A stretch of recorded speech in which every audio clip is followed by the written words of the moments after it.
कोई धन कमाने के लिए कर रहा है, कोई कुर्सी बैठने के लिए, कोई हितों की रक्षा के लिए कर रहा है। हनुमान बेनीवाल जी ने पिछली बार सत्ता को लात मारी किसान आंदोलन में, कौन सत्ता छोड़ना चाहता है? हम राजनीति कमजोर वर्गों के अधिकारों के लिए कर रहे हैं। हम नहीं लड़ेंगे तो कौन लड़ेगा? अगर हम वोट की परवाह करेंगे तो फिर लड़ेगा। सवाल पूछो। हम अपनी लड़ाई लड़ रहे हैं और ये हमारा दायित्व है। हमारे लोग उम्मीद और अपेक्षा करते हैं कि हमारे नेता हमारे साथ खड़े हों।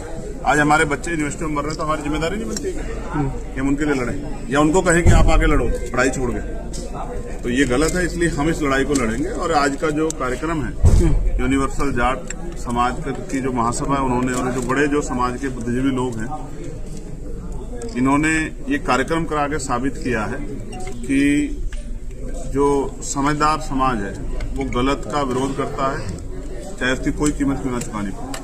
तो मैं इनको बधाई देता हूँ, भाई मनोज जी को, भाई सतपाल जी को, हमारी बहन नीतू जी को, तमाम बहनों को भी, मोनिका बहन को मैं बधाई देता हूँ कि उन्होंने अच्छा कार्यक्रम कराया और हम लोग मिलकर इस लड़ाई को लड़ेंगे। कोर्ट में मामला चला गया, लेकिन लोग कह रहे हैं कि ठंडे बस्ते में डाल दिया है, आपके पक्ष में आई नहीं रही चीजें होकर के।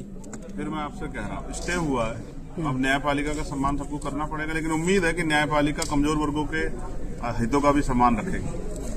आज समाज बढ़ जाएगा सर इस कानून से, ऐसा कह रहे हैं कि इस एक्ट से जो हिंदू एकजुट हो रहे थे। मंडल कमीशन से भी कहा जा रहा था बढ़ जाएगा, लेकिन मंडल कमीशन किसी के खिलाफ नहीं था, पिछड़े वर्ग के सशक्तिकरण के लिए था। उसकी सिफारिशें भी लागू, अभी तो लड़ाई शुरू हुई। अभी तो ओबीसी का जो है जातिगत जनगणना होगी, अभी जो है देश में जातिगत जनगणना होगी, उसके बाद जो है सामाजिक न्याय की रिपोर्टें लागू होंगी। जहां होल्ड हुआ है पिछड़े वर्ग का आरक्षण को मिलेगा। हम तो अति पिछड़ों के लिए 15% अतिरिक्त आरक्षण की मांग भी कर रहे हैं, 27% अलग।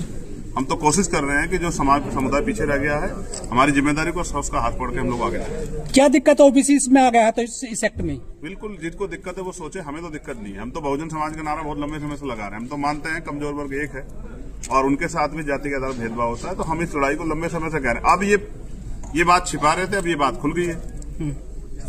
SC ST OBC में भाईचारा बने, इस बात की मांग को लंबे समय से उठा रहे हैं कि एक ही परिवार है। कुछ लोग इसका जो है कह रहे थे कि ये गलत बात है, तो अब ये कंफर्म हो गया कि एक ही परिवार है, क्योंकि इनके खिलाफ देखो कितने लोग सड़कों पे। हिंदू भाई बहुत जोड़ रहे थे, लेकिन आपने विघन डाल दिया है इसमें कर के आंदोलन। नहीं, हम कहाँ डाले आंदोलन, तो वो कर रहे हैं। हम तो सिर्फ जो है जो सम्मेलन हो रहे हैं उसको समर्थन कर रहे हैं। और मैं फिर आपसे कह रहा हूँ, देखिए धर्म अपनी जगह है, अधिकार अपनी जगह है।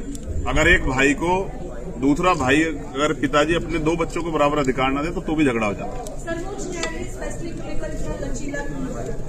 आप पूछो जाके सुप्रीम कोर्ट।